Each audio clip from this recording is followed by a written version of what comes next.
मुंबईमध्ये काल संध्याकाळपासूनच झालेल्या मुसळधार पाऊस आणि जोरदार वाऱ्यामुळे अनेक ठिकाणी झाडं कोसळण्याच्या घटना घडल्यात। जोगेश्वरी विक्रोळी रिंग रोड लगत प्रतापनगर परिसरामध्ये एक विशाल पिंपळाचं झाड थेट काही घरांवरती कोसळल्यामुळे परिसरात एकच खळबळ उडाली।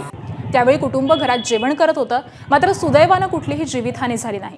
घटनेची माहिती मिळताच मेघवाडी पोलीस आणि मुंबई अग्निशमन दल घटनास्थळी दाखल झालं आणि अग्निशमन दलानं हे झाड हटवलं।